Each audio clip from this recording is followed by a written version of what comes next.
बिस्मिल्लाहिर्रहमानिर्रहीम। अस्सलाम वालेकुम। दोस्तों, एक भिखारी काफी गरीब था। वह कभी इधर व उधर भीख मांगता और अपना पेट पाला करता था। एक दिन वो भीख मांगते हुए एक बुजुर्ग के पास जा पहुँचे और उससे कहने लगा कि अल्लाह के नाम पे कुछ दे दो। बुजुर्ग ने उसको कुछ पैसे दे दिए तो भिखारी बुजुर्ग को दुआ देने लगा और कहने लगा कि अल्लाह तुम्हें बादशाह बनाए। बुजुर्ग मुस्कुराया और भिखारी से कहा कि क्या तुम बादशाह बनना चाहते हो? भिखारी ने कहा, मैं तो नस्ल दर नस्ल भिखारी चला आ रहा हूँ, मैं कहाँ बादशाह बन सकता हूँ। बुजुर्ग ने कहा कि मैं तुम्हें बादशाह बना सकता हूँ, अगरचे तुम मुझसे वादा करो कि अगर तुम बादशाह बन जाओगे तो गरीबों की मदद करोगे और जिन लोगों के घर वगैरह नहीं होंगे उनको घर दिलाओगे और उनके खाने पीने का इंतजाम किया करोगे। भिखारी ने बुजुर्ग से वादा कर लिया। फिर बुजुर्ग ने भिखारी से पूछा कि तुम्हारे पास कितने पैसे हैं? उसने कहा कि मेरे पास कुछ सिक्के हैं। तो बुजुर्ग ने कहा कि जाओ उनकी रोटी लेकर आओ। भिखारी कुछ ही देर में रोटी ले आया तो बुजुर्ग ने कहा कि जाओ, वो सामने दो बच्चे बैठे हैं, उनको ये रोटी देकर आओ। भिखारी ने जाकर उनको रोटी दे दी तो बच्चे भिखारी को दुआ देने लगे।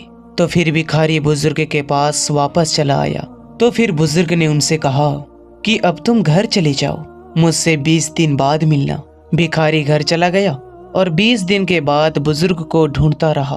बुजुर्ग को ढूंढते ढूंढते उसको एक जगह पर एक झोपड़ी दिखाई दी तो वो उसके अंदर चला गया।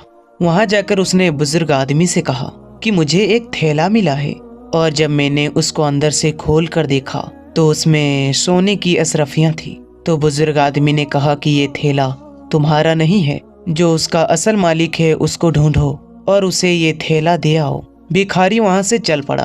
भिखारी को जहां से थैला मिला था वो वहां पर जाकर बैठ जाया करता था। मुसलसल 2 से 3 दिन वहां पर आकर बैठने के बाद कोई बंदा उसे थैला ढूंढता हुआ दिखाई दिया और वो बंदा सभी से थैले के मुताबिक कोई बात पूछ रहा था। और जब भिखारी ने वहां जाकर उसकी बात सुनी तो पता चला कि वो उसी थैले की निशानियां देकर पूछ रहा है। तो भिखारी ने उससे कहा कि थैले के अंदर कितना अशरफियां मौजूद थी। तो उसने कहा कि इतनी अशरफियां थी। जब उसने अशरफियों के मुतालिक ठीक ठीक बताया तो भिखारी ने उस आदमी से कहा कि आप परेशान ना होइए, वो थैला मेरे पास महफूज है। तो वो आदमी खुश हो गया। भिखारी कुछ देर के बाद थैला लेकर आ गया और उस आदमी को अशरफियों से भरा थैला हिफाजत के साथ में दे दिया। वो आदमी भिखारी की नेक नीयत को देखकर काफी मुतासिर हुआ। उसने भिखारी से कहा कि तुम क्या करते हो? उसने कहा कि मैं कुछ नहीं करता, बस भीख मांगता हूँ। तो फिर उस आदमी ने कहा कि ये थैला तुम खुद भी तो रख सकते थे और अपनी जिंदगी पुरसुकून तरीके से गुजार सकते थे, पर तुमने नहीं रखा। भिखारी ने जवाब दिया कि ये आपकी अमानत थी तो इसलिए मैंने लौटा दी। अगर मैं इसको इस्तेमाल करता तो मुझको दिलो सुकून ना आता। और फिर मुझे किसी ने नसीहत की थी कि ये थैला जिसका है मैं उसको लौटा दूं। तो फिर उस आदमी ने बताया कि मैं इस मुल्क के अंदर बादशाह का वजीर हूँ, हमें तुम जैसे ईमानदार बंदों की जरूरत है। तुम मेरे साथ बादशाह की महल में जाकर नौकरी करना पसंद करोगे? तो भिखारी ने कहा क्यों नहीं।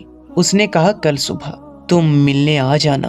भिखारी सुबह सवेरे बन सवर कर बादशाह के महल के अंदर पहुंच गया। वजीर ने सारा वाकया बादशाह को पहले से सुना रखा था। बादशाह ने भिखारी को देखा तो उससे कहा कि तुम मेरा वजीर बनना पसंद करोगे? तो भिखारी ने कहा जी जनाबी अली, क्यों नहीं। इस तरह भिखारी बादशाह के खास वजीरों में शामिल हो गया और बादशाह का हर काम, हर मसाइल हल करने में भी मदद करता था। एक दिन एक बंदा बादशाह के महल में आया और उसने कहा बादशाह सलामत, मुझे मेरे एक सवाल का जवाब चाहिए। तो बादशाह ने कहा कि आप अपना सवाल बताइए। तो उस आदमी ने कहा कि किस चीज को पीने से सवाब मिलता है। बादशाह उसके सवाल का जवाब ना दे सका। इसके अलावा वहां पर उसके कई सारे वजीर बैठे थे। सब सोच में पड़ गए लेकिन कोई भी बंदा इस चीज का जवाब ना दे सका। लेकिन जो भिखारी वजीर बन गया था उसने उठकर कहा कि बादशाह सलामत, इस सवाल का जवाब मैं दे सकता हूँ। बादशाह ने कहा कि क्यों नहीं। भिखारी ने सवाल करने वाले से मुखातिब होकर कहा कि गुस्सा एक ऐसी चीज है जिनको पीने से सवाब मिलता है। तो सवाल करने वाला आदमी अपना जवाब लेकर चला गया। बादशाह भिखारी का जवाब सुनकर हैरान हो गया और उसको मुल्क के अंदर गरीबों की देखभाल करने को मुकर्रर कर दिया। भिखारी जाता और जाकर सब गरीब लोगों की मदद करता, उनकी देखभाल करने में साथ साथ रहता। बादशाह अचानक बीमार हो गया, उसकी औलाद भी ना थी। बादशाह को फिक्र थी कि मैं अगला बादशाह किसको मुकर्रर करूं जो नेक दिल और नेक सीरत हो। तो बादशाह को एक तरकीब सूझी। उसने अपने सारे वजीरों को महल के अंदर बुला लिया और बुलाकर कहा कि मुझे समझ नहीं आ रही है कि मेरे गुजर जाने के बाद किसको बादशाह मुकर्रर करूं। मैं एक सवाल करूंगा, आप में से जिसने उसका सही जवाब दिया वो मेरे गुजरने के बाद बादशाह मुकर्रर हो जाएगा। तो बादशाह ने कहा कि मेरा सवाल यह है कि इंसान के जिस्म में वो कौन सा हिस्सा है जो सबसे ज्यादा गुनाह करता है। तो सब वजीरों ने जवाब देना शुरू कर दिए। किसी ने कहा हाथ, किसी ने कहा आंखें, और बादशाह सबको नकारता रहा। और जब भिखारी की बारी आई तो बादशाह ने कहा कि तुम्हारा क्या जवाब है। तो भिखारी ने जवाब दिया, बादशाह सलामत, जुबान। जुबान इंसान के जिस्म का ऐसा हिस्सा है जो सबसे ज्यादा गुनाह करती है। बादशाह ने कहा कि आपका जवाब बिल्कुल ठीक है और आप मेरे गुजरने के बाद इस मुल्क के बादशाह बनेंगे। कुछ दिन बाद बादशाह गुजर गया तो भिखारी उस मुल्क का बादशाह बन गया। उसने अपने सिपाहियों को हुक्म दिया कि उस बुजुर्ग आदमी को ढूंढकर मेरे पास इज्जत और एहतराम के साथ लाया जाए। सिपाही काफी दूर दराज इलाकों तक उस सिपाही को ढूंढते रहे तो आखिरकार बुजुर्ग एक झोपड़ी के अंदर सोया हुआ मिल गया। सिपाही बुजुर्ग को बादशाह के दरबार में इज्जत और एहतराम के साथ ले आए।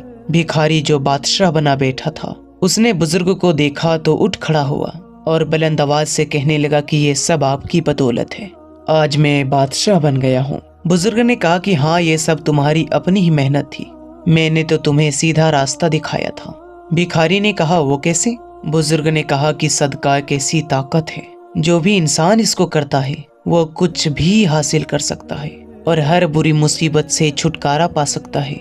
जब मैंने तुमसे कहा था कि जाओ इन सिक्कों की रोटी लेकर आओ, वो 2 बच्चे जिनको तुमने रोटी खिलाई थी वो दोनों काफी दिनों से भूखे बैठे थे। उनके माँ बाप इस दुनिया से रुखसत हो गए थे।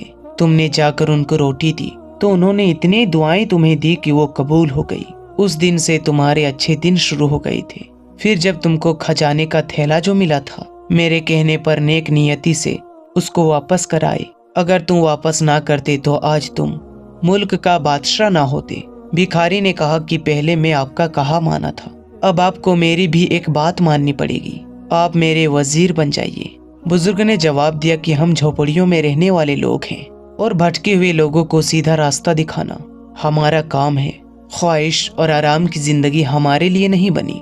फिर बुजुर्ग ने भिखारी को नसीहत की कि तुम गरीब लोगों की मदद करना, और ये कहकर बुजुर्ग आदमी वहां से चला गया।